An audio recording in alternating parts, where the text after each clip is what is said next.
Hi friends, welcome to the UPSC PCS forum.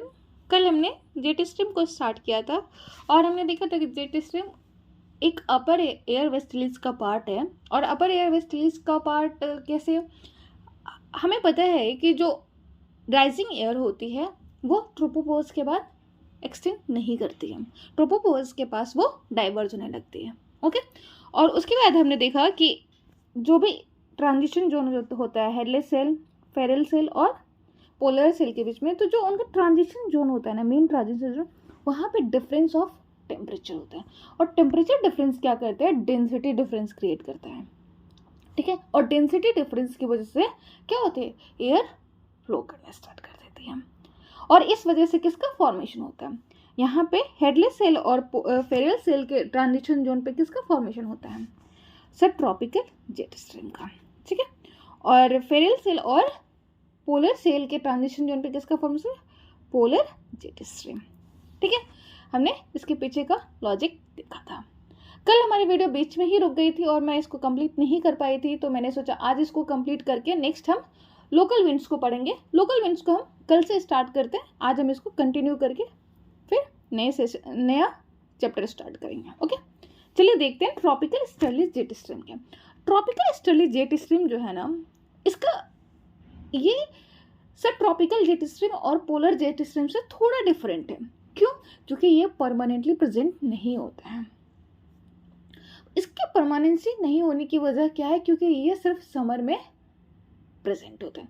Summer में क्यों present होता है, क्योंकि हमें पता है कि समर में जो सन होता है वो नॉर्थवर्ड मूव करता है। जब सन नॉर्थवर्ड मूव करता है तो उसकी वजह से क्या होता है, इंडिया के नॉर्थ में हमें पता है क्या है, तिब्बतन प्लेट्यू है। तिब्बतन प्लेट्यू गर्म हो जाती है जब सन यहाँ मूव करता है, सन डायरेक्ट सनलाइट यहाँ पड़ती है तो ये क्या हो जाता है, हीट हो जाते हैं। और हीटनेस की वजह से क्या होता है ना कि ये एयर राइज करने लगती है, एयर, तो यहाँ पे लो प्रेशर जोन क्रिएट होता है। जब नीचे में सरफेस पे लो प्रेशर जोन क्रिएट होगा तो इसके अपर सरफेस में क्या होगा, इसके अपर सरफेस में high pressure zone, divergence create होगा, क्योंकि यहाँ पे ट्रोपोपॉज है और इसको आगे जाने से, बैरियर की तरह क्रिएट करके आगे जाने से रोकता है। जिसकी वजह से ये ट्रोपोपॉज के पास क्या होती है, ट्रोपोपॉज के पास ये जो लेयर है यहाँ पे डाइवर्जन होता है, तो हाई प्रेशर। जब यहाँ से डाइवर्जेंस होता है तो एयर कहाँ मूव करती है, एयर यहाँ से मूव करते हुए इंडियन ओशियन के थ्रू ये इंडिया में प्रवेश करती है। और पता होगा आप लोगों को कि जो इंडियन ओशियन है, इंडियन ओशियन का मेनली है Bay of Bengal region, Bay of Bengal में बहुत सारे ये मॉइस्चर प्रेजेंट होता है। ठीक है, तो ये जो लो प्रेशर जो ये विंड इधर से इधर ब्लो कर रही है, ये क्या करती है, ये यहाँ से मॉइस्चर कैरी करके इंडियन पेनिनसुला में एंटर करती है। और जिस वजह से क्या होता है कि इंडिया के इंटीरियर पार्ट में क्या होता है, प्रेसिपिटेशन होता है। ओके फ्रेंड्स, आई होप आप लोगों को ये ट्रॉपिकल स्टर्ली जेट स्ट्रीम का कंसेप्ट समझ आया होगा। तो ट्रॉपिकल स्टर्ली जेट स्ट्रीम क्या होता है, ये form from east to west होता है। ठीक है, ये ईस्ट टू वेस्ट होता है, form due to intense heating of Tibetan plateau in summer season and vanishes in winter season. ये विंटर सीजन में वैनिश हो जाता है। लॉजिक मैंने बता दिया आपको। ट्रॉपिकल स्टर्ली जेट स्ट्रीम कहते हैं, यहाँ पे एयर क्या होती है, डाइवर्जिंग एयर होती है। Diverging air turns because of Coriolis force. ठीक है, यहाँ पे वेस्टर्लिस यहाँ पे काम करती है, तो वेस्टर्लिस क्या करती है, इसको टर्न कर देती है। Okay, low pressure bay of Bengal region में है, लो प्रेशर डिप्रेशन क्रिएट हो जाता है। लो प्रेशर डिप्रेशन क्रिएट होने की वजह क्या है, इंसुलेशन है, सन का मूवमेंट है कहाँ, northward side. Okay friends, I hope ये क्लियर समझ में आ रहा होगा। रोल, इसका क्या रोल है, carry low pressure disturbance into India, जो लो प्रेशर डिस्टर्बेंस क्रिएट करता है और play important role in monsoon precipitation. ठीक है, नेक्स्ट देखते हैं सोमाली जेट स्ट्रीम, जिसको फिंड लैटर जेट स्ट्रीम और cross equatorial low level jet stream भी कहते हैं। यहाँ पर क्या होता है कि जैसे ही हमें पता है कि ये इक्वेटर है और इक्वेटर से जो नॉर्थ ईस्टर्ली विंड है, जिसको हम ट्रेड विंड भी कहते हैं, वो क्या करती है, वो क्रॉस कर जाती है किसको, इक्वेटर को। जब इक्वेटर को क्रॉस कर जाती है तो यहाँ पे ये जो रीजन है ना, यहाँ पे लो प्रेशर क्रिएट होता है, तो जिसकी वजह से ये इक्वेटर को क्रॉस करती है, leads to intensification of south west monsoon, carries low pressure centres in India. और हमें पता है कि ये कहाँ मूव करती है, ये हाई प्रेशर जोन यहाँ पे हो जाता है। हाई प्रेशर यहाँ पे क्रिएट होने का क्या वजह होता है, यहाँ पर हाई प्रेशर जोन क्रिएट होने का वजह हमें पता है कि जो यहाँ पे ट्रेड विंड जो यहाँ पे फ्लो करती है ईस्ट टू वेस्ट होती है, वॉकर सेल जो होता है ये यहाँ पे क्या होता है, सबसाइड करता है। वॉकर सेल क्या होता है, सरफेस और एयर का कॉम्बिनेशन जो होता है, मूवमेंट ऑफ एयर और वाटर, यहाँ पे मूवमेंट, यहाँ से एयर राइज करते हैं और यहाँ पे सबसाइड करता है, ठीक है। तो यहाँ पे सबसाइड करते हैं तो यहाँ पर तो हाई प्रेशर जोन क्रिएट हो जाता है। और हमें पता है कि तिब्बतन प्लेट्यू के पास क्या है, तिब्बतन जो वो लो प्रेशर जोन, तो ये इसको क्या होता है, इंटेंसीफाई कर देता है, ठीक है। और इंटेंसीफाई कर देता है तो ये क्या करता है, ये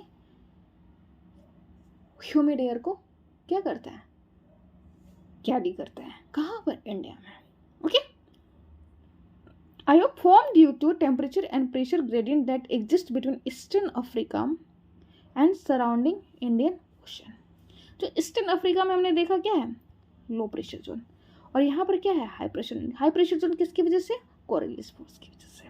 और यहाँ पे क्यों लो प्रेशर जोन है, क्योंकि ये कॉन्टिनेंटल रीजन है और यहाँ पे सन का टेम्परेचर की वजह से, इंसोलेशन की वजह से, ओके। रूल्स के helps in intensification of south west monsoon winds, ये साउथ वेस्ट मॉनसून के इंटेंसिफाइड करता है।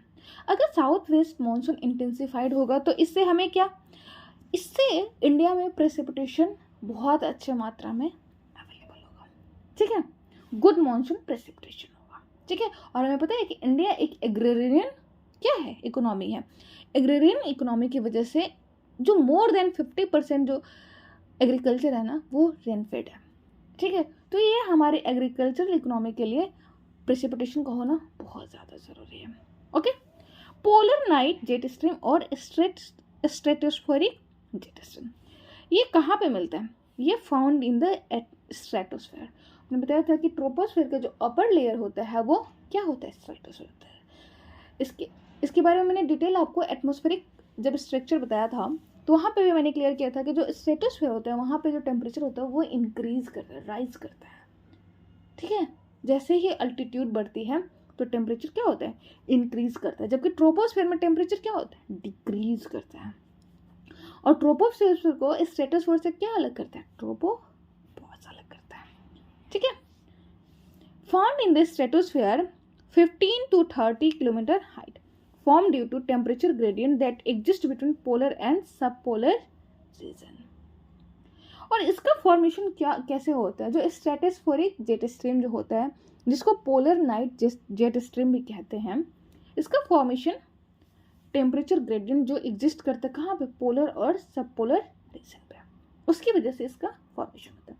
Since this gradient found only in winters, हमें पता है कि ये ग्रेडियंट विंटर में ही क्यों पाया जाता है, क्योंकि वहाँ पे इंसोलेशन नहीं तो वहाँ पे एक कंट्रास्टिंग जोन बन जाता है, ठीक है। Present only in inter air creates polar nights, ठीक है। ये पिक्चर में आप देख रहे होंगे कि विंटर में क्या होता है, यहाँ पे टेम्परेचर सनलाइट नहीं पड़ती है, समर में यहाँ पे सनलाइट पड़ती है। इसका रोल क्या होता है, formed boundary between polar and subpolar air and polar air became more cool and intensified polar anticyclone on the surface of pole। अब ये क्या करता है ना कि ये इसका फॉर्मेशन जो स्ट्रेटोस्फेरिक जेट स्ट्रीम है वो कहाँ पे बनता है, पोलर और सबपोलर के बाउंड्री पर। जब बाउंड्री पर बनता है तो क्या ये बहुत कूल कर देता है इस रीजन को, ठीक है।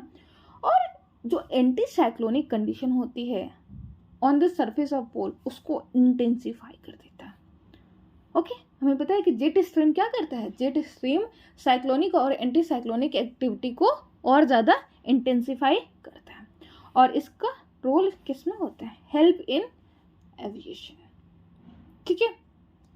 ओके फ्रेंड्स, थैंक यू, आप लोगों को ये समझ आया होगा। नेक्स्ट कल से हम लोकल विंड्स को तैयार करेंगे, पढ़ेंगे, ओके। Bye, good night.